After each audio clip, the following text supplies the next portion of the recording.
What's up, everybody, and welcome back to Tide Talk. We're recording this on Sunday, June 15th to discuss RIFC's first ever win at Tidewater as they took down North Carolina FC 2-1 at the death. And a huge happy Father's Day to all of the RIFC and Tide Talk dads out there. We got 3 of them on the episode here today, so happy to be joined. Unfortunately, for those of you watching on YouTube, you have the dad crew today. So we know Sex Sells and Ryan and Timmy are not on, but you know, this best we could do today. So just a reminder, each episode is available on YouTube.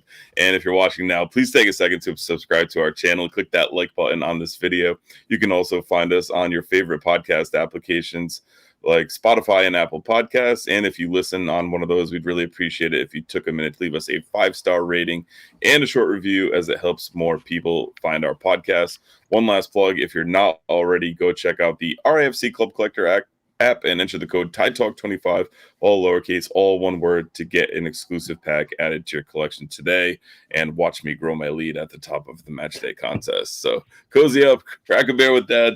Let's dive into this one. All right, so as I mentioned, I'm joined by my good friends, Mr. Andrew Quadros and Matt Hands. We'll start with you, AQ. How's it going? How was your Father's Day? Doing well, doing well. I usually joke when I come on here, it's always like somber performances that I come on afterwards. So it's nice to be able to talk about a win and a good performance. But good, made Father's Day even better. Spent the day busy with the family, did some golfing, watched my son play soccer, went to a brewery. So it's a good day. That's good. How about you, Mr. Hens? Yeah, it was good. Yeah, chilled at home, which is kind of what I want to do. You know, as we know, I only go out for RFC games. So yeah, got to chill at home with the kids. Good time. Good Relaxing. stuff. Yeah. We got out to Proclamation Brewery, and the California taco truck that services the RFC games was there. So that was a nice added little bonus. Pick up some of that. But Matt Jean's got some hot news in here in the chat. He says, we are 1-0 since Pretzelgate, the debate that raged on forever and continues to rage on. But we pick up that win. And Matt, you want to talk to us about your pretzel experience at the stadium? I'll actually give you a brief segue into it. I was so excited to try them. Kelly got in line, and they didn't even have any ready. All they had were the bites. So all I got to try was the pretzel bites, which were fine.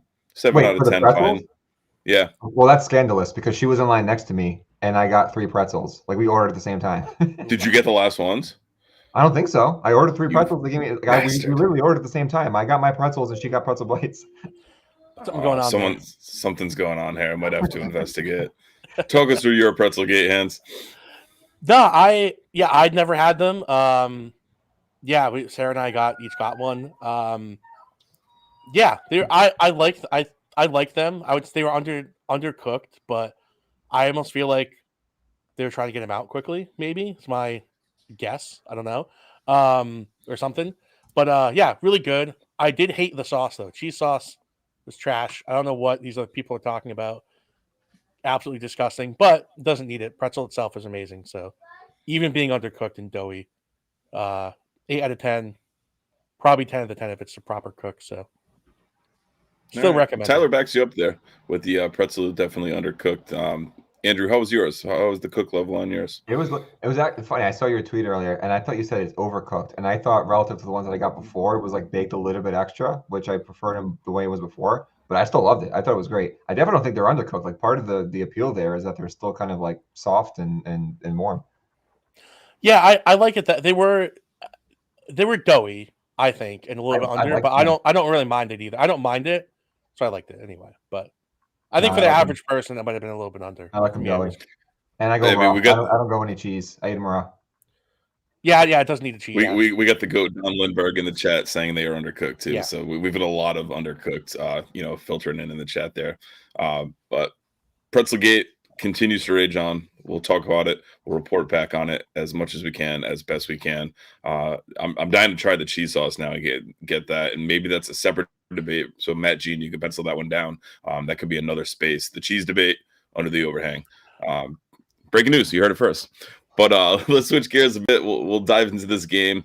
Fought Mob was pretty drunk with this graphic, as they had Aime Mabika playing right mid, which we all know not to be true. I believe they also had Maxi starting at center back. It's all over the place. So, yeah, Jackson Leonette, Karifi Yao, Maxi Rodriguez, Alder Sanchez, Rio Hope Gun, Albert Chico Dequa, Zach Caravaggio, Amos Shapiro-Thompson, Aime Mabika, Noah Fuson, and Joe Brito for the starting 11. Let's start with you, Quadros. Pretty happy with this 11? I didn't know what to make of it. There was definitely rotation that we saw in Louisville, and I assumed that some of that rotation was to give ourselves the best 11 for this game, but the rotation continued. So even with Club Collector, I ended up having to scramble to make a ton of changes because I didn't have Stillman, no Nadarse, no Clay in particular. But I think with all the minutes Clay's been playing, it makes sense that he does get some rest and then would come in later. So it was a little surprising to me just to see the combinations that were played, but I was happy to see Yao and Babika together for really the first time for extended time. So I didn't really know what to expect, I guess, is the key here, but I think we're going to continue to see some rotation here, particularly in the midfield. Yeah, I think Martin nailed it in the chat. Clay needed a rest, and I think and we'll talk about this a little bit later on in this. But as Clay came back on, he looked to be quite a spark that we needed in there, and brought some good energy to it. But Hans, your thoughts on this 11? Yeah, I agree. I was interested looking at it to see if it was going to be more of like a 3 center back or 2 center back system because it could have been like a 3 with Yao and Babika on the left, Yao in the middle, and Rio on the right. Ended up being a 4, so that was interesting. And then also, yeah, I mean you got to expect rotation when you have a game on Wednesday. They probably came back on Thursday, practice Friday, game the next day, so short rest. So yeah, having Frank and Clay on the bench, I guess makes sense for that. Just to kind of give them a rest, and it's positions that we have cover in, obviously, especially defensively now with all the center backs we have. So yeah, that's pretty much what my thought was. Right on. Martin, who I got to meet last night. Big shout out to Martin. Absolutely great dude. What a partnership Yao and Mabika looked like. They played together all season. Yao getting his first start back since the injury, I thought looked amazing out there. Mabika is really fun to watch, just kind of with his long reach on passing, his ground he can cover defensively. An interesting tidbit to all this, Andrew, was that Mabika was the one with the armband last night. We've seen some kind of fluctuation with this. We've seen Grant wear it. Grant obviously not starting, and it goes to the newly acquired Aime Mabika. Your thoughts on this? I'm a bit shocked, and that's not to say that he hasn't earned it. Who knows what's happening, at the training ground and with the team. But with some longer tenure players there, with the leadership that we see from Maxi in particular, I would have thought that there would be other guys in line ahead of him. Like he's barely has even played like a full 90 until yesterday. Like he wouldn't have been if he were to have ranked the guys that were on the pitch at the time. Who's going to get the armband 1 through 11? He probably would have been the lower end of that list. So I was surprised to see it, but who knows? Maybe he's earned it. Yeah, I think if you look at it, you've got Rio, Alder, Maxi, and Mabika are the only newcomers to that lineup. Everyone else played with this team last season. We've seen Amos wear the armband before. We've seen Haraval wear it before. So I think the Mabika shout was pretty interesting and pretty telling that, Kano's not afraid to mix things up and, kind of shake this team up and move forward with it. Your thoughts, Hans? Yeah, I agree. I would have thought it would have been. I guess initially I would have thought it would have been Maxi as like the first choice, seeing as like even when earlier in the year when we were playing poor, he seemed like a leader immediately as soon as he got into the team. Or if not him, yeah, like Zach or Amos probably were the likely candidates. So it's kind of I was definitely surprised it was Mabika. I don't know if it's just because of like his performances on the field that like warranted that in Kano's eyes, and maybe that's why he gave it to him. But yeah, something to watch to see if he sticks with that or if it kind of moves around going forward, particularly without with Koke being out to see how that goes. But to your point, Matt, you had said maybe he wants to shake things up. I mean, after the game last weekend, kind of made a point to say that they were going to have to try new things, and people, he made a point that he was going to shake things up. I wouldn't have expected it to trickle into Captain Armbands, but maybe that's what this is. Maybe he's just looking for any tweaks or jobs that he can get at people to keep them motivated. It could just be that. Right on. Jason in the chat wants to know, how about Joe starting? Matt, we'll start with you. Your thoughts on Brito getting the nod? I'm not surprised they got the nod. I think, Kano from what we've seen through last year and this year, he'll reward players who do well the previous game. If you come in, he lets you start. If you do well in your start, he'll start your next game if possible. And so I'm not surprised he started. I didn't think he had too much of an impact. He provided his usual energy and stuff, but wasn't surprising to me. But I didn't think he did anything too special. Sure. A 70-minute shift for Brito. One shot, completed 11 of 15 passes. His one shot was not on target. It was blocked. He had 24 total touches, one in the opposition box, and 4 passes into the final third. 1 out of 3 accurate crosses, lost his only tackle, 1 defensive action, 1 recovery, 3 duels won, 1 duels lost. So kind of a pedestrian stat line game. He wasn't really able to get in it too much and kind of mix things up, Quadros. I thought he was largely invisible. Like it just didn't. You didn't feel the impact of him there, good or bad. Like it's not even like he was playing poorly and stood out in that way. It's like he didn't stand out. 30 minutes in, I was like double checking to make sure that he was still in the lineup. It just doesn't. I mean, and some of this is a symptom of the team's chance creation and what they can or can't do and the way that they build up. Like he doesn't seem like he's getting too involved, but I don't know. Typically, we see more flashes that he can bring, like we saw at Louisville. I didn't really see it this week, which is a shame because he's usually good for a few of those, and I didn't feel like it was his best performance. I'll also say, though, I am kind of with Matt Jean and Sarah in the chat saying that they like the choice and the improvement in his game from last year to this year. Show he deserves a start. I'm fine with it with your rotating. He's definitely a good depth piece to have and get in there. But like Timmy says, definitely not involved enough with that motor that he has and with the quality we've seen with him on the ball. But a lot of that, I think, was kind of how we were playing. And, we'll talk about that a little bit as we get going too. But Jason also has, honestly, I don't know if he's improved that much or we just didn't see that much of him last year to actually know how good he was. And also because of Doyle. It is worth noting, though, that Brito was starting games early on in the season last year, though. So he was high up there on Kano's rankings as far as how things were going. But any other takes on that? I mean, my view of this, I was actually having this conversation with my dad on the way to the game because we presume that Brito, we actually listened to the Brito interview and all the Portugal shout outs that he was giving in that sideline interview. And his take, which I agreed with, was if you're relying on Brito to be a regular starter for you, I don't think that's a good sign for your prospects. Like, in other words, I think he needs to be a role player. If he's someone that's starting regular games, I think that's a bad sign for the depth that you have and the options that you have up front.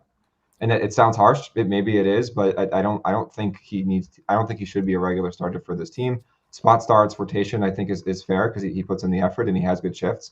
But I don't think he has the quality or the creativity to be a regular starter. Yeah, I think that's pretty well said. As the game got started in this one, I think we looked pretty good. We were able to get the ball in the North Carolina box pretty early and pretty often and generated the first chance of the game as we saw Chico find the back of the net and get RIFC the 1-0 lead. So let's take a look at that goal. And you beat them in the Jägermeister Cup 1-0, but then you go on, lose Miami 1-0, and then Lou City, the only goal scored is that own goal by Kyle Adams. Obviously, the pressure that you put on and creates that moment. The ball in here, it's headed in by Albert Diqua. Oh, how Rhode Island needed that. It's Albert Diqua's second goal of the season. And RIFC jump out in front here in Pawtucket.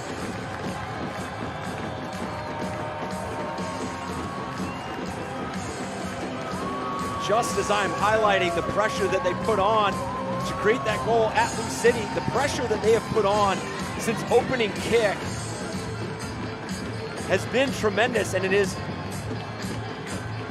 really rolled out the red carpet of opportunities for them out wide in some of these half spaces, some of these areas of delivery that just put so many dangerous balls in the box, and Albert Diqua is that player that. So I really loved, Chico getting in the back of the net. But another piece of this goal was, I think I've said it on here before, and I definitely told you guys in side chats is how much I really enjoy watching Aldair Sanchez play, and I think him picking up the assist on this is huge. And if he can continue to put a good cross in and find some targets, it's only going to improve this team. And Chico battles for this one. It was a hard fought deflection, hard fought header. He was being held pretty much, two hands from behind leading up to that goal. But a good finish, a poacher's finish, which is what we've always said about him. Happy to see him score. I know he's been going through it. He's been posting about it on social media. And, for him to kind of get off the mat and hopefully can get a couple of matches running and get some goals would be huge for this team, Hans. Yeah, absolutely. Great move by him to, crafty move to get around the defender there and get in position and keep position, hold him off to be able to get the header. We all know he's not the best in the air, jumping and winning those headers like JJ is when we try to play the ball. We knock it long to JJ, right? There's always loop it up to JJ. He always wins his aerial duels. Chico's not that kind of player, but if he can do things like this and get into those good positions, he's going to have opportunities when we have some pretty good crossers on the team, particularly Aldair, who's probably the best crosser on the team as he's shown this year. Accuracy hasn't been good, but getting an assist on this one was definitely. Yeah, it's just we haven't had the guys in the box and who are going to out jump people. But if you can have that crafty move to get around your defender and make those, get in those positions, Chico should have opportunities there because we have enough quality around him from our other players. As long as they're decisive and crossing the ball and not passing backwards and hesitating too much, we'll have those chances. And really happy for him. And I think he had a good game overall. Right on. Quadros, there's actually a lot that goes into this goal too. Mabika plays a really good ball into the middle of the field. That I believe it's Zach that originally takes it down, and then or Maxi, and then it goes to Zach. But the two of them linked up really well to control the ball in the middle of the field. It was a nice ball from Mabika. Maxi wins it, finds Harival, who finds Sanchez for that beautiful cross. So a lot of moving pieces that made this one happen, and it's just what we have not been seeing from this team. As Scott says in the chat, that cross was sensational. We've been a long time without seeing good service into the box with this team. We went long stretches last year, so I think we kind of get used to it. But to see that good cross for me is one of the bigger talking points on this goal. Yeah, I'm glad you started that clip with the Mabika pass because I think that was one of the bigger takeaways for me looking back at this too. He just got a ball from Jackson. He had a defender closing down on him, and he kind of got pinched where there were 3 defenders around him, and he could have just tried to find a safe pass or an outlet. And instead, he floated a ball that fell perfectly to Maxi right at midfield that started the attack. And these are the types of attacks that they haven't been able to do in terms of breaking lines and then turning that into positive, a quick movement up the field to start to put the defense on its toes. They need more of this. Like, these are the types of goals that they really got to start building off of and creating more of, because what we saw here was that pass went to Maxi. Maxi was very quick, turning it around, moving it up the field, and the defense was scrambling, and that allowed Dikwa to gain a little bit more space in the box to go find something while that play continued to develop. And then Dikwa did a really great job. I've done a lot of criticizing of him, and two of the things I criticize him for a lot, I don't think he makes a lot of good runs. Like, it feels like a lot of times he goes to the wrong space or is late to get there, and I think that he's been terrible at aerial duels, and he was great at both of those. He made the right run. He positioned himself well. He kind of had to jostle for position, and then he won that duel to bang it home. So great for him, great for his confidence. Like, I've been curious over the past few weeks of when he does score, what is his reaction going to be? And that's a man that is, fending off criticism, and you could see like there wasn't much of a celebration there, but maybe a little bit of relief. So it was good to see him get there. And then Aldair, he had a rough first half, a rough game because he only played the first half. But I do think his distribution on the night for that entire first half was pretty solid. So great ball by him. So like that whole play, like, we just need to see more of those types of movements for this team. It just feels like everything has been too slow in the build up, and that was quick, decisive. People got into position, we banged it home. Like, we need more of that.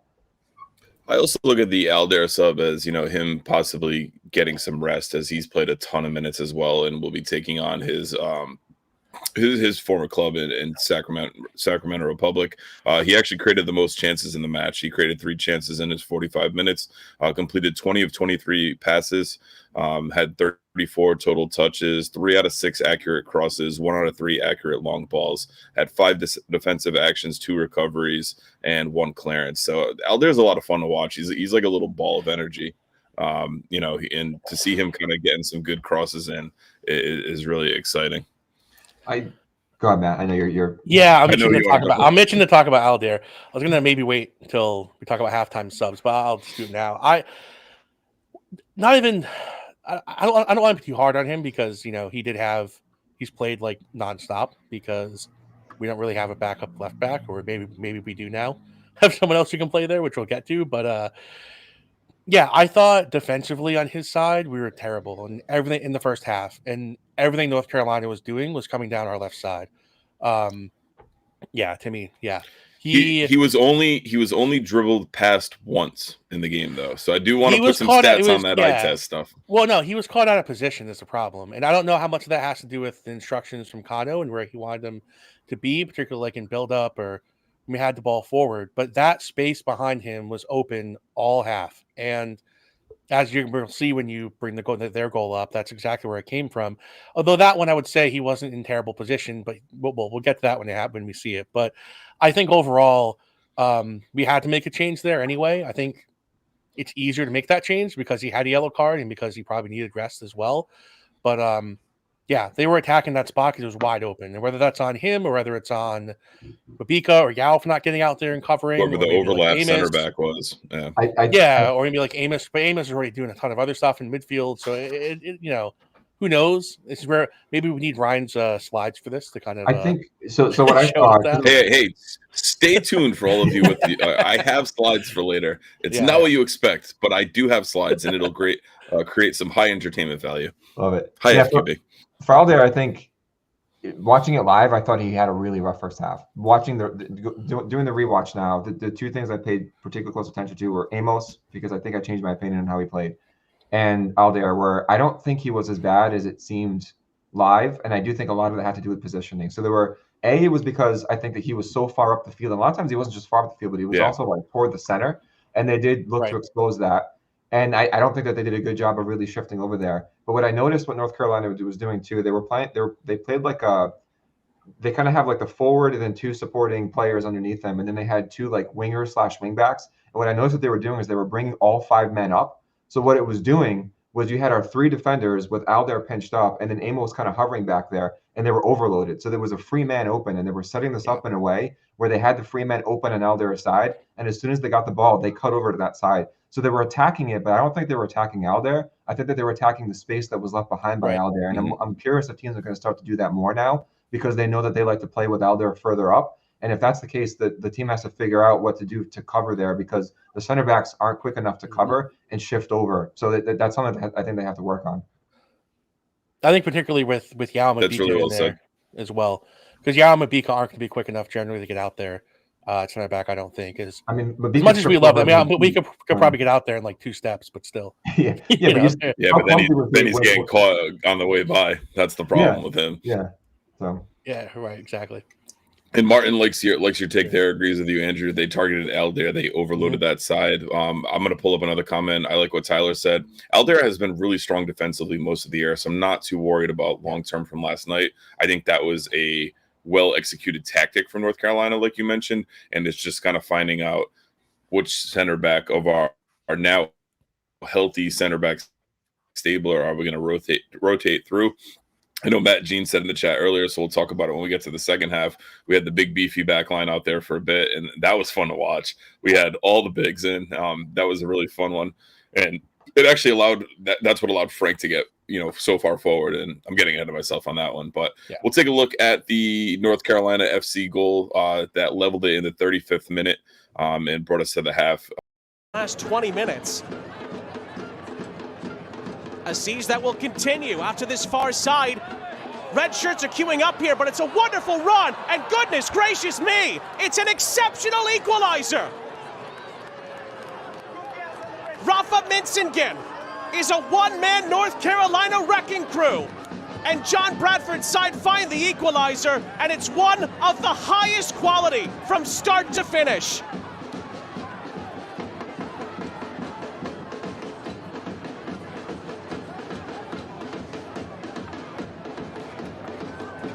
And they have asked so many different questions here since conceding the opening goal.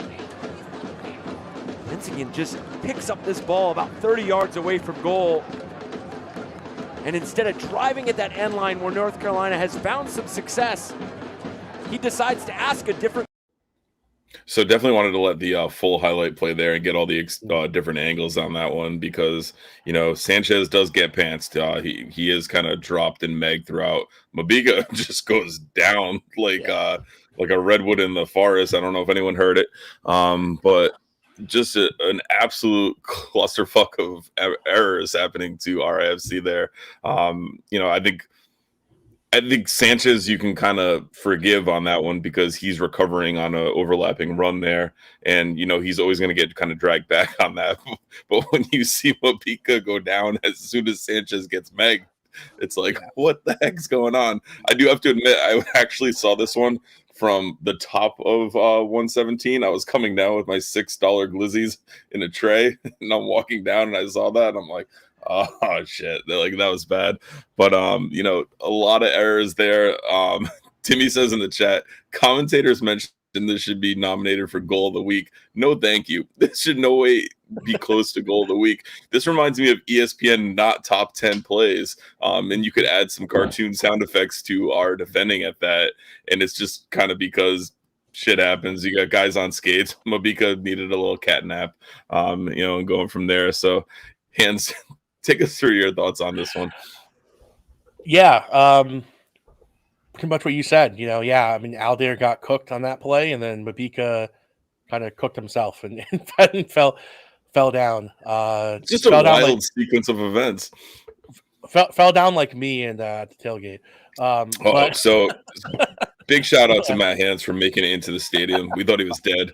But Sarah had no remorse for Father's Day being less than 24 hours away, and just laughed at him. And, you know, I had to tell him he had a whole Christmas tree still on his head and his shoulders and all that. But yeah, hilarious. Matt Hans, a man of the people, recovering, getting in, getting a blog out, appearing on Tide Talk tonight. No, I'm fine. But yeah, no. So just on the goal though, yeah, terrible. Yeah, bad goal to give up. But I mean, honestly, Rafa Menzigen there, the guy that scored it, he's probably the player from North Carolina I'd most like on our team. I mean, also large part because he plays right wing back, and you know we've been talking about missing that. Although we got one now. We did, yeah. We have a cameo. We found out that a certain Danny player, Rivera, the boy who lived. Yeah, he really exists. I wanted to start a he really exists. He really exists. Danny Rivera, he really exists. Chant in the stands because appreciate it, Martin. Yeah, he but yeah, no, Menzigen's a really good player. And yeah, he's a good goal from him. He showed what he could do there. But you know, is it more about him, Hans, or is it more about us on that one? I think it's a little bit of both. I do think though you were spot on with the not top 10 on that from SportsCenter, like for sure. But also, I mean, you know, you got to give a guy credit when he nutmegs someone. The Mabika fall had nothing to do with him, but with the North Carolina player. But the nutmeg and kind of tucking in there and firing the shot, got to give him some credit for that. But it was a little bit of both. Quadras, give us your thoughts on that goal. I think Aldair could have offered more resistance on that. I mean, that's definitely a bad play by him. But I do feel for the fact that he was not in the right position to really go and try to close that down. But then he just got pantsed. The Mabika thing is hilarious. When I watched it live, I thought Mabika just like tried to slide and missed him. And then watching the replay, I was like, no, he just couldn't turn around. His legs are too long for him to be able to like pivot quickly. Like he just fell down. But it started that play started with that offside call on Chico. Which he was on. Like I thought he was off clearly. You thought he was on? Yeah. I thought he was on by a good three. I thought that side judge on the you know, the where the coaches were on that side. He had a rough go. But don't get me started. I thought he was off. In my view, I thought he was clearly off, and I was actually frustrated that Haribo even played the ball. Kelly actually got mad at that one. Kelly's like, I don't complain about any calls, but he was clearly onside on that one. Like she was adamant. Yeah, but then so that restart, the goalie immediately took it, and then when I talked earlier about the way Rhode Island scored and needing more of that, and just like quicker movement up the field, breaking lines, that's pretty much what North Carolina did here. Is they got the ball from the goalie, They pinged it around the midfield, brought it back, sent it out to the wing, and they went. Like there was no waiting around. And these are the types of quicker movements that tend to break down defenses in the USL because the defenses have a harder time structurally to be able to react to those. And that's why I think part of the reason this looks so ridiculous for Rhode Island is because they were just like so reactionary the whole time. They just weren't ready for it. So when Rhode Island has the ball and they're possessing and everything is slow, the teams can just set up and wait for it. But these are the types of movements that they got to start doing more of to be able to create their own chances. So this one, I think, bad defensive play, but I think North Carolina forced the issue with that entire movement. And then it was a great finishing touch there with the Meg and then the finish by the attacker. So as I mentioned, that was one that you need to kind of Looney Tunes sound effects to go to. Just before that, there was another one. So we'll take a look at Jackson Lee's save moment that I was actually on the field taking pictures during this one. It was like trying to follow the ball. It was absolutely nuts. But as we play that clip, if you haven't already hit that like button on this video, make sure you do it. Island lived to tell about it in the end. But North Carolina's still on forward here with Martin. Martin slides it through. It's brilliant. Build-up play. Oh, and it's off the post. Perez follows up. Lee touches it away from him. After not being definitive on the first attempt. Again, Rhode Island survived the sequence. So as they say, survive the sequence. Jackson's got a nice strong hand on the first one, enough to parry it off the bar. But as Jason says, I almost had a heart attack because that ball played off the post. But then Jackson's crawling, scrambling, fighting like a dog, gets there and is able to push it away, knock it away. Hands, what do you make of this play? Yeah, I mean, credit to Jackson. I mean, I know, like, from our perspective, it looks like he was kind of, you could say, he looked like he was flailing around, but, he got the job done there, I mean, and it looked like he remained pretty calm throughout it all. Like, you have to have a level of composure in that as you're, army crawling on the ground, trying to keep a ball from going to goal. Right, like, initial save, got off the post, which is kind of what you want to do, and then, to get to the other one, I think he stumbled a little bit as he was going towards, the second go at the ball there, but he got there and had the attacker, and that's what you got to do. So credit to him. Good play. I thought he had a good game overall. So very happy with him after, I was critical of him obviously a couple games ago and against Miami, but he looked good in this game and he started getting back to the Jackson that we know and love, from last season. That's it. Getting into that run of games, getting into playing, helps your distribution, helps your timing, saves, and everything. Matt Jean says poop. I'm just going to interpret that as he kind of pooped his pants while watching this and, thought that was coming.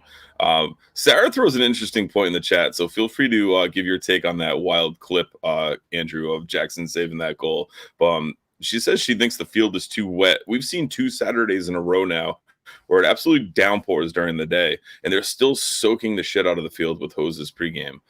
So, is that a thing? Is that something Kano wants? I don't know. Your thoughts on it? I think it all has to be what Kano wants, right? I don't think they'd be doing that if he didn't want it to be that way. And I think the idea behind the wet field is that it's slicker and the ball moves faster, but it's a valid question. It's a valid point by Sarah. There's been a lot of goofiness, right? We had the Mabika one. We had the king of them was Chico, working his way into the box in a great position, then tripping over his own feet and falling on his face. Mm-hmm. You had this one by Jackson, it looked goofier in person. When you see it, it was a really good save. Like he did well to recover. It was just like he was kind of stumbling to get there, but he did a good one. The recovery was phenomenal. Yeah, he did a good job there, but he also slipped on clearing out a ball early in the first half. And there just seemed to be a couple of these every game. But in fairness, it feels like it's more us than the opponent every time. So I don't know. Right. Which is, if you think that they're watering it like this, they would practice on it as well like that. So I don't know. Maybe they're not watering it to that level, or it's not raining like it is during these game days and then getting watered to that level on practice and training day. So it's not the same. But like, I'm gonna throw up a yellow card to the grounds crew on this one. Like, we got to figure this out. What a great little promo to do. I don't know who these came from or passed it out. Sign design. The official signage partner for Rhode Island FC, whatever that is. I was saying they need to make kits with a pocket now because I really wanted to take it out of the pocket during the game instead of having it. That's fair. We asked them when we walked in where the red cards were. They said next time, but I mean, probably joking. But one can hope that they'll they'll be back next weekend with red cards as well. Yeah, no, it was great. I think I'm gonna eliminate this thing at school tomorrow, so I can have it for all season. My There you go. last day of school tomorrow, so it's exciting.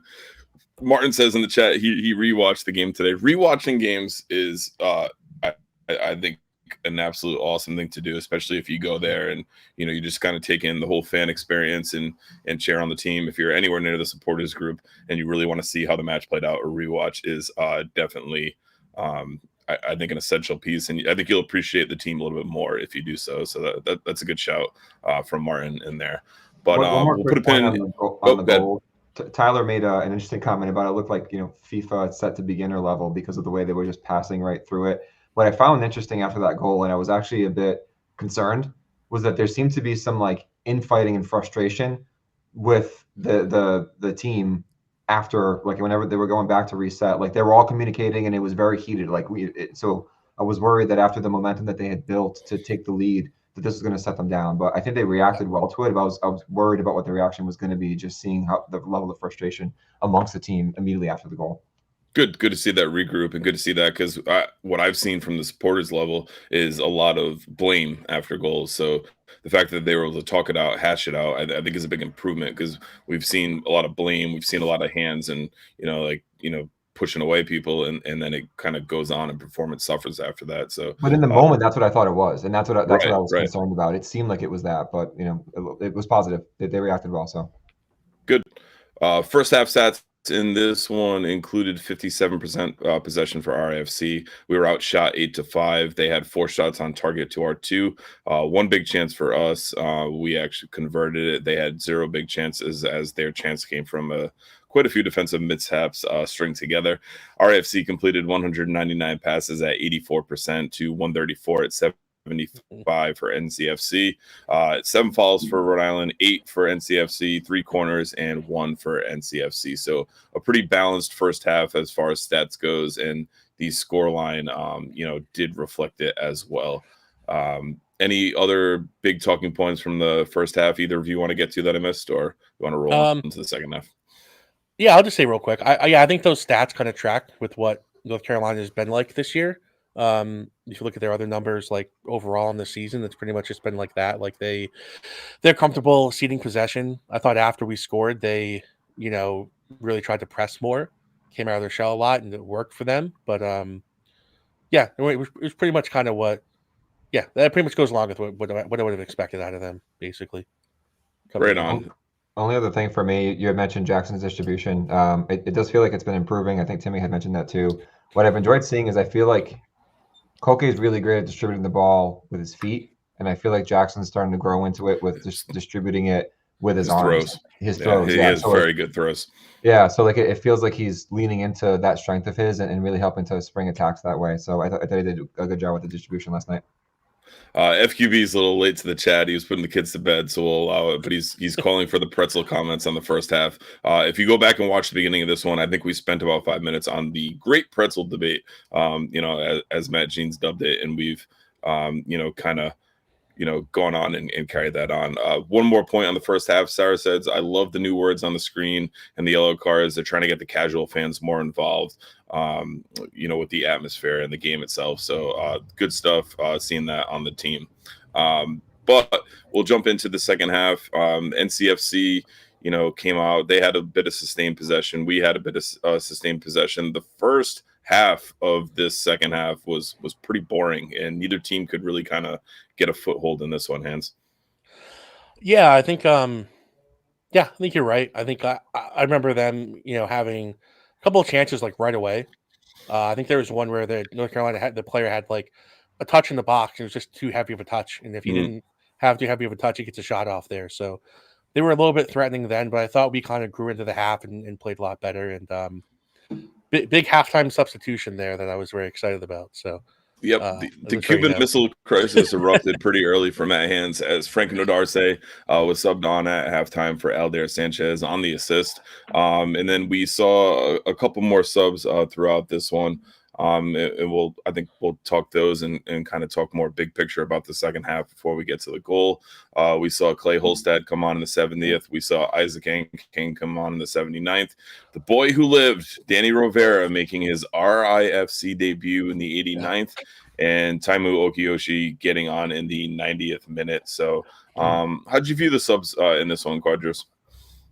One thing that I think I've been critical on, kind of, for really going back to last year, is sometimes it feels like his substitutions are too prescriptive. Like he goes into a match knowing that he wants to sub certain players at certain times, and that he might be a little bit too slow to react to the game in favor of whatever he's already planned out. I think you see that less late in the games when they're just trying to throw on whatever offensive weapons they have.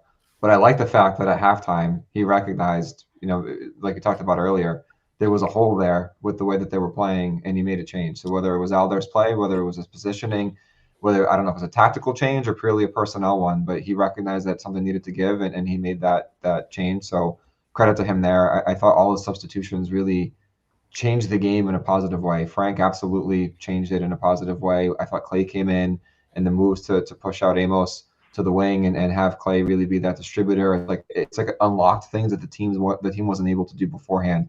And it feels like, aside from the late substitutions, that the subs that were made positively impacted the game. And there's way too many times in past games where the substitutions feel like they're fruitless, like they don't really do anything. You're just subbing people out and mixing around, in the blender, the tactics, but nothing really happens. These felt more meaningful, and they felt like they were done well.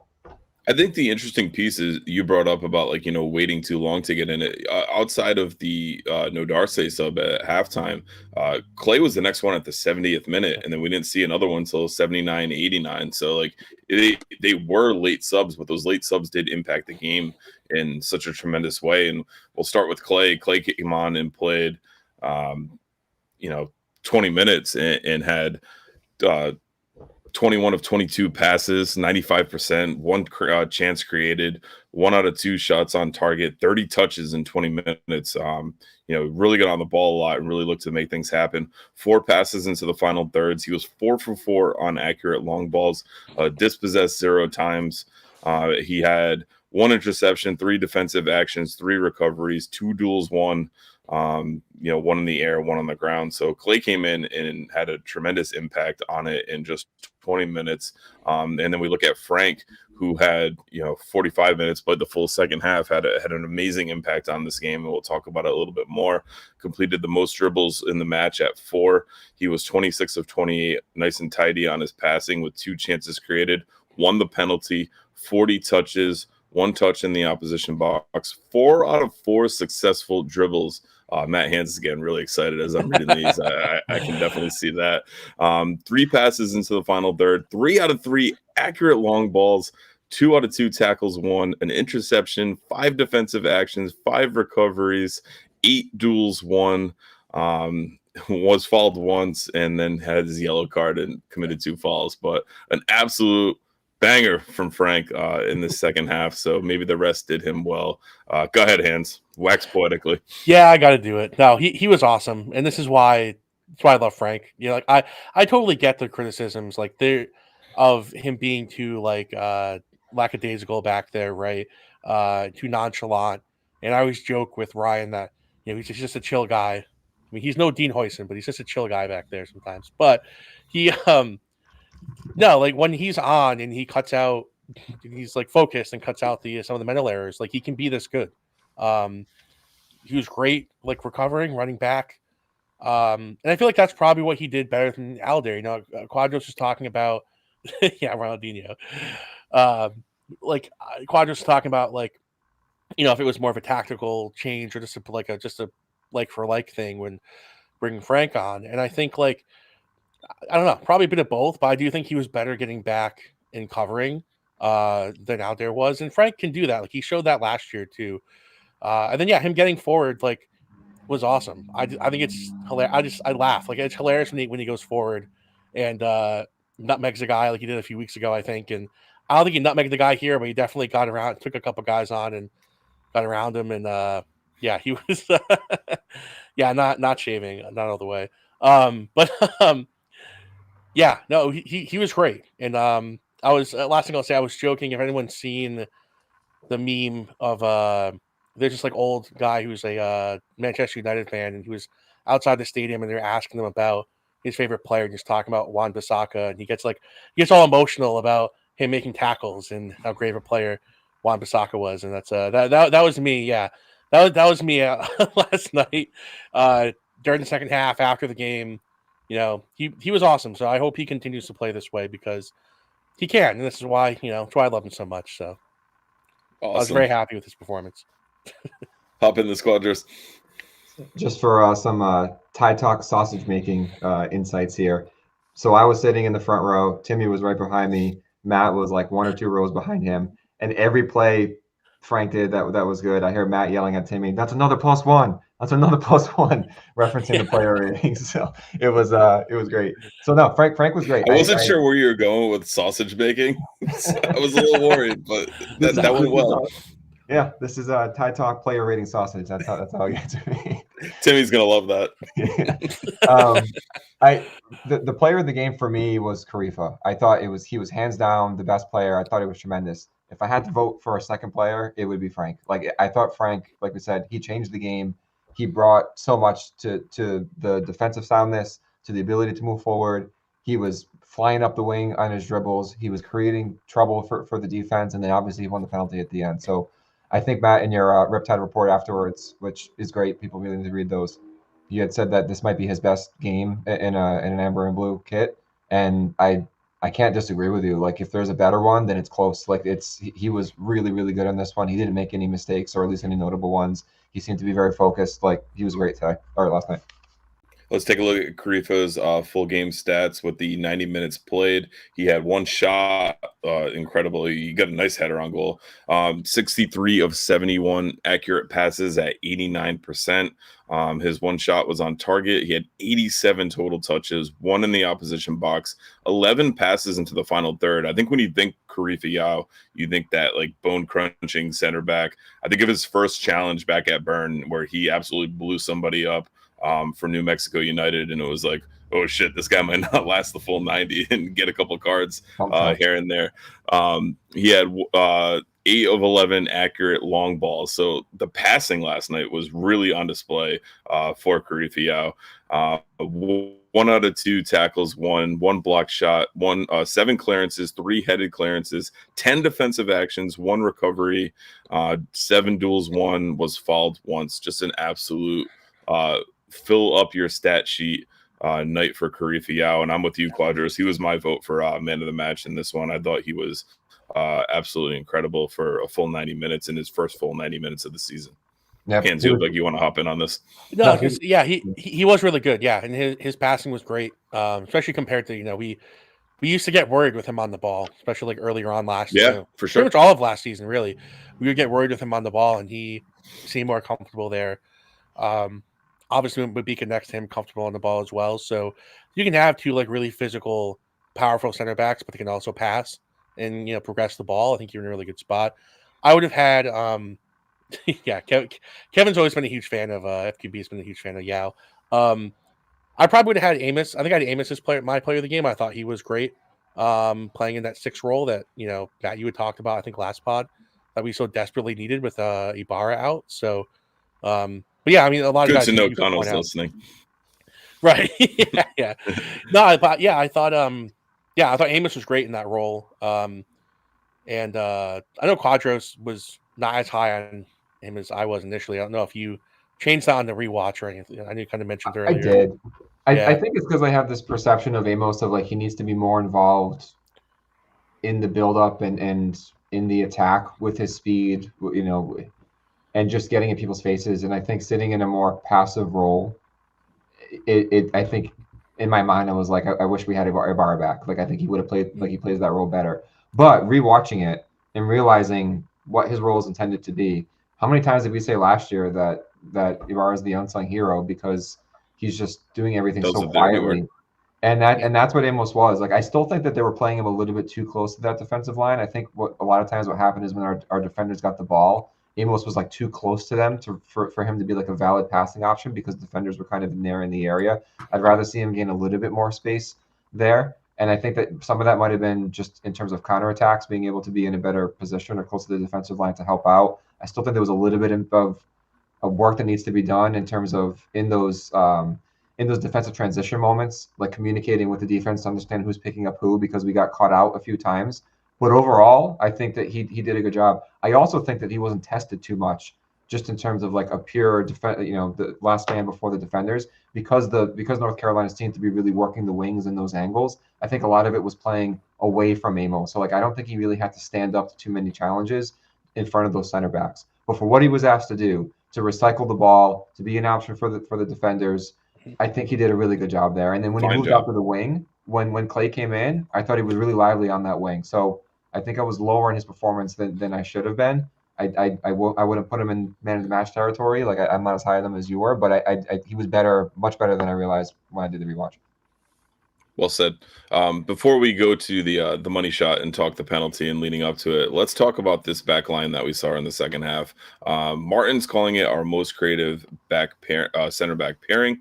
Matt Jeans called it the big beefy back line. You could even call it the big beautiful back line if you wanted to. It's a formidable size of players out there.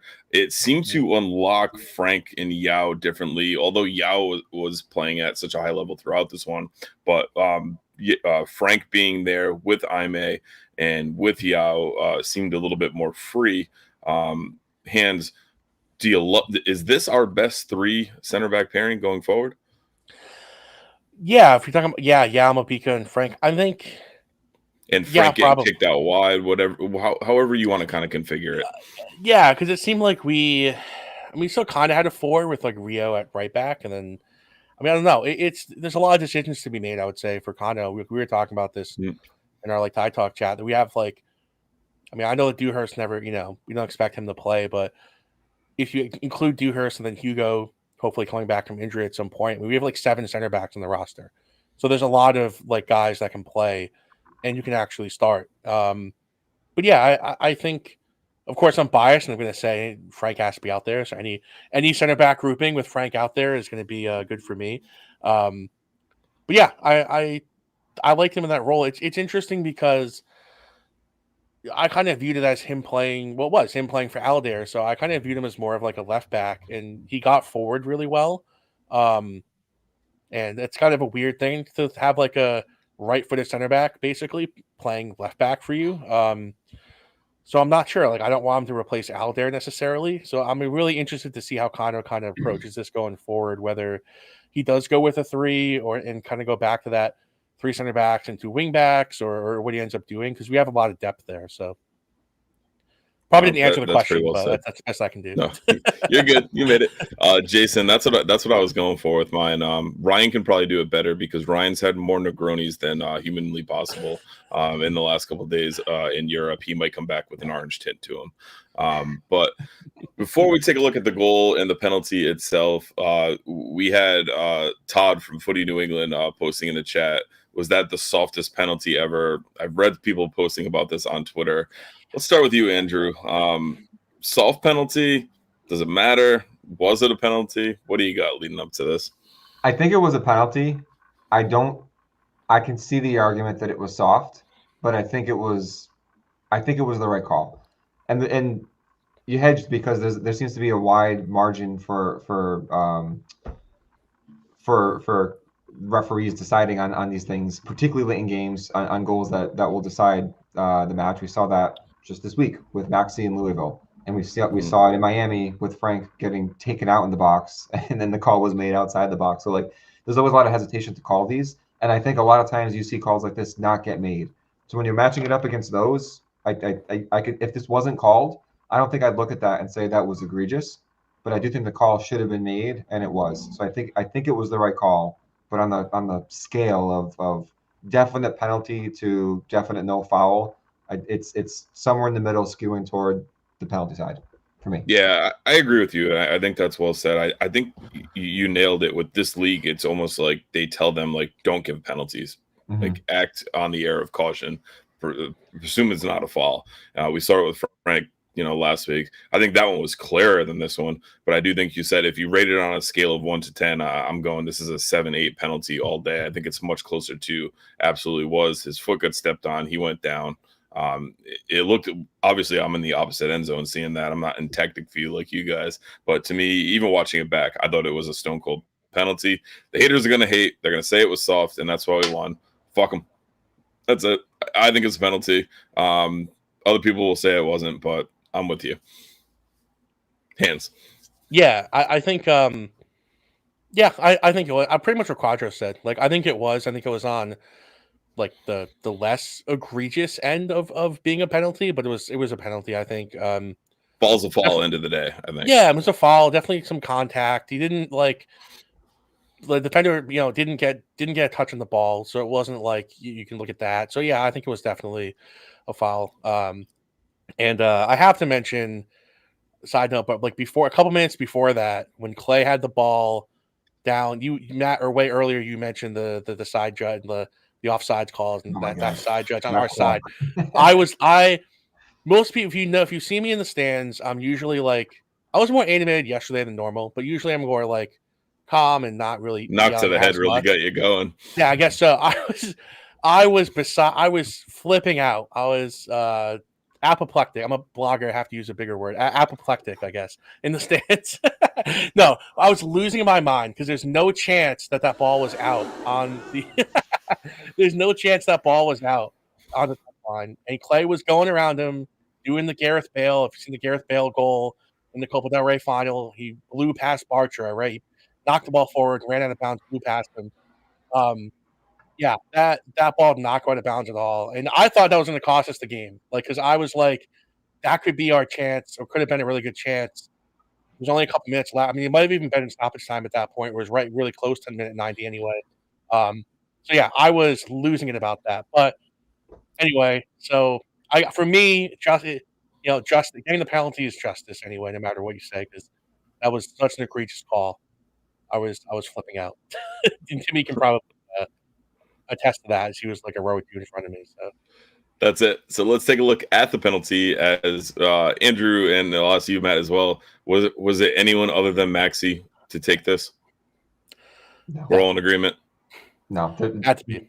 I mean, if JJ was on the field, maybe there's a conversation. Yeah. But with JJ not there, it's Maxi. And honestly, like with what happened last year, like I never felt confident with any penalties that they took. Exactly. With Max, once I it dawned on you, like, okay, Max is going to take this. Like, I calmed down. I was like, he's got this. I feel good about this. I wasn't calm, not because of Maxi. I just wasn't calm anyway. I could barely watch. Really, I was like, there was such a long build up before he finally kicked the ball too. Like I remember I had a blue flare in my hand, and I remember being on the ledge and just like, I'm holding this thing, I'm shaking this thing. I my fingers ready, and I'm like, just kick the fucking ball already. I think the ref inspected all four corners and every single line to make sure no one was in the box before. Wild. But here was the penalty that ultimately gave RIFC the 2-1 win.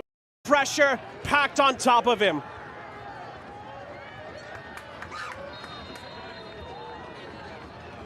Maxi Rodriguez wins it! And christens Centerville Bank Stadium with their first win.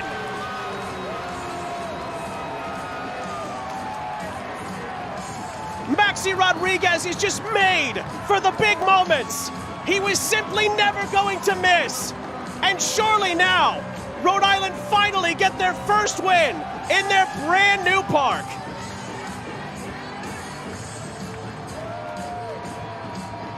And this simply comes down to execution. The ability to pick your spot, hit your spot. Just a decisive finish for Maxi Rodriguez. And here's that run from Frank Nadarce, putting North Carolina in a situation where he is going away from goal. So they had him bottled up. They had what they needed defensively, but still choosing to incur the contact and then conceding the penalty, and then Maxi Rodriguez takes care of the rest. Just wraps this ball around, finds that. So you saw shirtless Zach at the end there, waving the shirt too. Always good to see. We did get to take a look at the Frank clip again, there as well. Two things for me from this clip is cool seeing Kano show the emotion, along with Maxi and the badge, and I think Sarah grabbed the badge right at it as well. Brings a tear to your eye. But Maxi post game, I believe the clip actually made the local news too, said that he knew all along he was going left, and he never looked at the goal until he was about to kick it. He was just dead down at the ball, and he said, when I finally looked up to take my shot, I saw the keeper was going left and thought oh, I really hope I beat him high, and the keeper went low, and that's where he ended up getting him. But just an awesome moment, a moment that'll go down in this club's lore and history. I was actually going to ask you because the camera angle is basically our seats, so I had that exact same angle, and I know that he dove to the same side, but I couldn't tell how far away he was or how close he was to saving it. You had a better angle. Was it that close?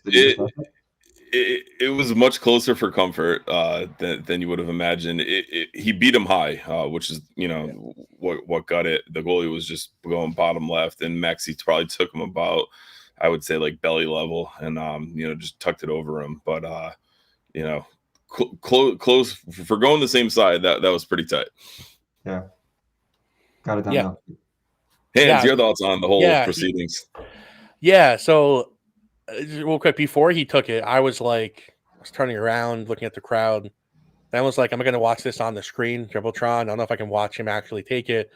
And then at last minute, no, I got to watch him take it. But it was very well taken. Like Jason said, I didn't doubt him either. I was confident, and like Quadros mentioned earlier, we last year we're probably never confident when we had a penalty, which we didn't have that many, I don't think. But I thought he was great and really well taken. Goalkeeper got a little closer maybe than I initially thought on watching the replay, but still a hard one to save. I think he struck it hard enough, got it in the corner enough that even despite McGuire, who's a pretty good goalie, despite McGuire going the right way, just awesome. And just it was huge relief, huge excitement. The place was electric. We all immediately went down to 116. So it was great.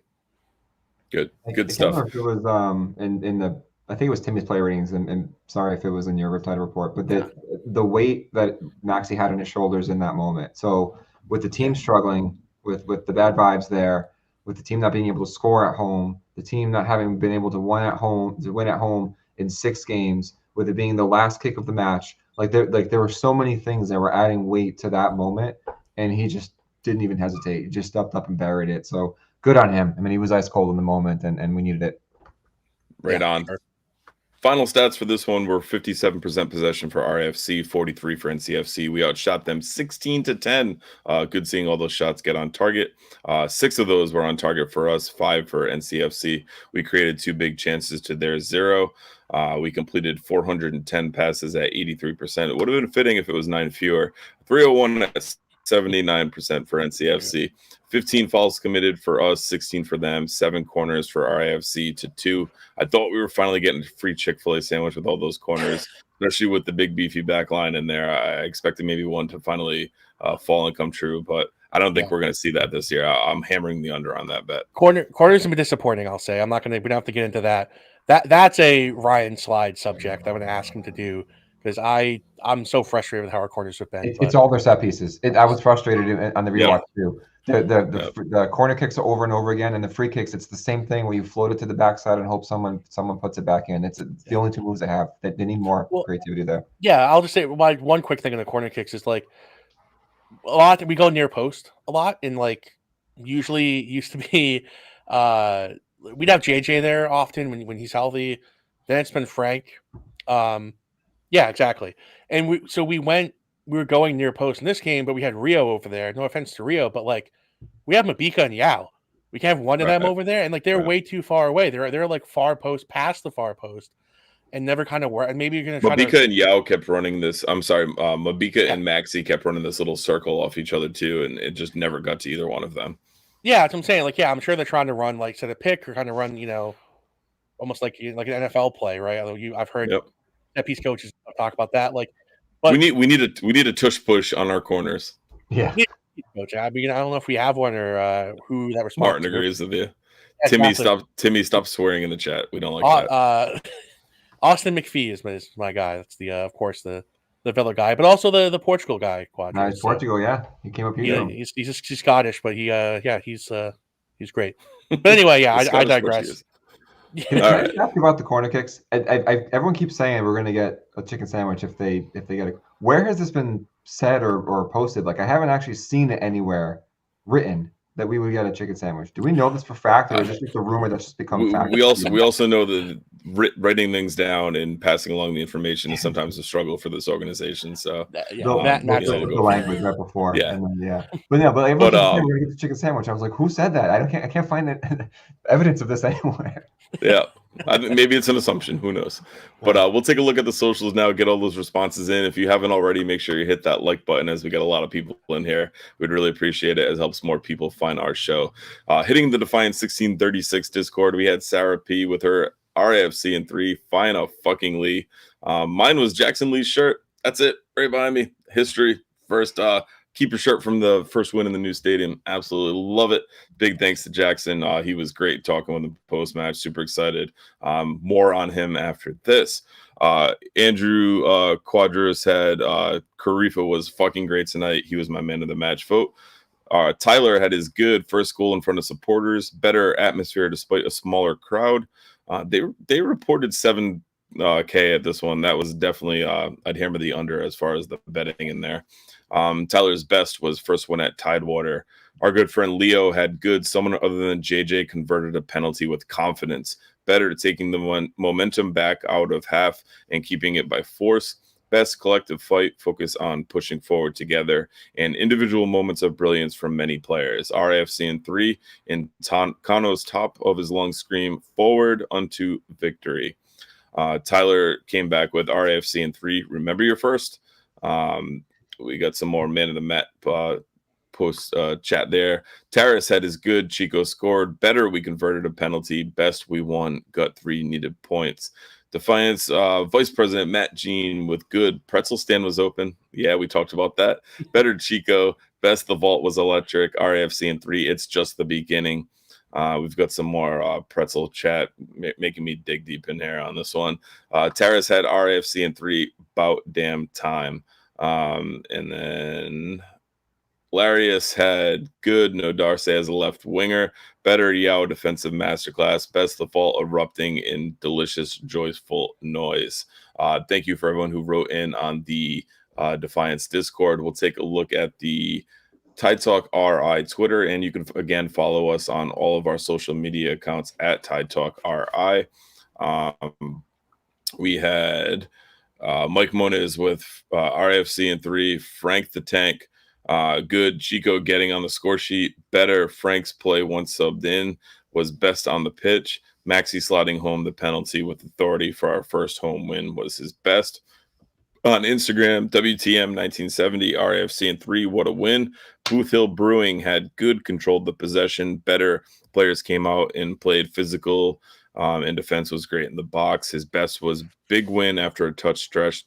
They showed resilience and heart. Thank you for all you who wrote in on Instagram. On Facebook, we had William Lamb. Good first goal from Chico Dequa. Better rapid gameplay. Best first home game win thanks to Maxi's PK goal in the last minute. In addition, unfortunately, I won't be coming to the game Saturday to Rhode Island facing Sac Republic despite of work conflict issues. However, I'll be back in Rhode Island on August 9th when they face Loudoun. It'll be good to catch up with William. He's got some great content out there as well. Don Lindbergh had all-around very good game. Team played very hard and looked determined to get a result. Thank you, Dequa and Maxi. Chris Peterson said, missed the game on family vacation, only the beginning. Clayton Novak had his good. Jackson Lee, better. Maxi for the win. Best. Chico looking a lot like himself from a year ago. And last but not least, Jason Demers, RFC in 3 was thank you, God. His good was Chico getting a goal. Better, Maxi's last-minute drama. And best, the feeling of victory at home, finally. Thank you to everyone who tuned in and got all of our takes there as well. If you're listening for the first time or watching for the first time, you can find all of those post-match on our social media. You talk it, we'll share it, and we'll get it in there. But Up the Tide is totally around there as well. We're going to take a look at a news section, and it's trivia. I got slides. I told you. We got some trivia we're going to go through, so you can let us know your answers in the chat. Who was the starting goalkeeper in RIFC's first team win in history? Let us know in the chat. If you have that answer, who was the starting goalkeeper in RIFC's first win in team history? I should have played like Jeopardy music. I was going to say, you need some Jeopardy music. Got that clip. You guys can hum it. No one. Let's take a look at it. It was that guy raising his hand, Jackson Lee. Nice photo from last night. All right. Question 2. Who is the starting goalkeeper in RIFC's first win at Burn Stadium? Timmy, do you know? Was it Koke? No, it was also Jackson Lee. Absolutely great stuff going on here. Who was the starting goalkeeper for RIFC's first clean sheet in club history? Was it El Capitan Koke? No, Jackson Lee again. If you're betting the Jackson Lee money line, you are absolutely hammering this one. And then we've got one more. Who was the starting goalkeeper in RFC's first win at Tidewater? And as we saw last night, it was Jackson Lee. Absolutely love to see it. Now, I like Koke. I know a lot of people really love Koke. Good things seem to happen when Jackson Lee's in net. Big shout out to Mr. Paul Lee for all of these stats and putting me on a history field trip as we'll call it. Aussie. It's absolutely awesome. Jackson has been so great. You watch him sign autographs to the kids and all that. You watch his performance, how he's grown throughout all of this all. But had to throw a little fun history lesson in there for you if you were wondering some of the defensive stats. Timmy, it was not Will Meyer. Just absolutely incredible. But Jason says we're lucky to have 2 good goalies. We are very lucky to have 2 good goalies on this team. And we'll move forward. So. Any final thoughts? Anything else you want to say before we get out of here, Hans? Yeah, just on the Jackson thing. He was great, man. And I like Jason said, we're lucky to have 2 great goalkeepers who can push each other. They can push each other. I think Koke's been really good this year. I think he's been better than he was last year. He's been playing the best he has for us this season, and I'd like to think that some of that's, I'm sure, due to Jackson pushing him in training, and Jackson's been really good as well for the most part this year, and he's getting back in the stride now with his getting more playing time. So yeah, it's great. And then last thing overall, this what a night really to be there, first win at home. Place was electric. It was the most fun I've had watching an RFC game, obviously all year. Since the 8-1? Yeah, exactly.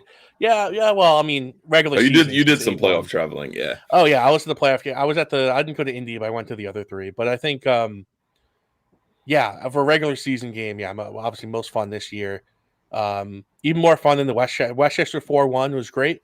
A lot of fun traveling up there. Lots of fun on the way back. As you know, Matt and Quadros, and we did a little tie talk Booth outing. Ryan. Yeah, Booth Ryan. We did a nice tie talk outing on the way back from that one. Made a couple nice pit stops, but no, it was just honestly, even before we scored the pen, I was like, I felt like it was coming, and I was like, this is the most fun I've had. I feel like the team's going to do it. I feel like they're going to win, and to do it in the last second like that, it's amazing. So, long may it continue. I'm so excited for Saturday now, and hope the team's got to keep it up and can't rest in their laurels. But I'm so looking forward to the next game and continuing to go to Tidewater all summer. Good. Quadros, give us your final thoughts. Just good to get a win. Feels so good to finally get a win. It took 6 tries, but we finally got there, and it did it in the most euphoric of ways. So really hope that, with this month of home games, that this is really going to start to turn the tide and really get them to where they need to be. And I think with this group of players, and we saw last year, they just need some confidence. And if one good moment can really turn this team around. So I think if we have a good performance next week, I feel really good about where this team would be going. we just need to see them capitalize on that and getting the first of the series of home games as a win and a pretty emotional one at that, all the better. So we'll see where they go from here, but I'm excited. For sure. It takes us up to 6th place and just 5 points out of those home playoff spots, dare I say it, after the, Riptide warning talk we had last week. We can revisit that as we get going and as things change. But Sac Republic is a team struggling in the West right now. We got them Saturday at 7. We got fireworks after the game. Let's hope we see fireworks on the pitch during the game. But that'll wrap things up for this one. Remember, Tide Talk is more than just a podcast. You can find us on Twitter, Instagram, and Facebook for daily social media content. Click that link in this episode description to follow all of our accounts. I've been your host, Matt. For Matt and Andrew, thanks again for joining. We'll see you next time. And as always, up the tide. Up the tide. Up the tide.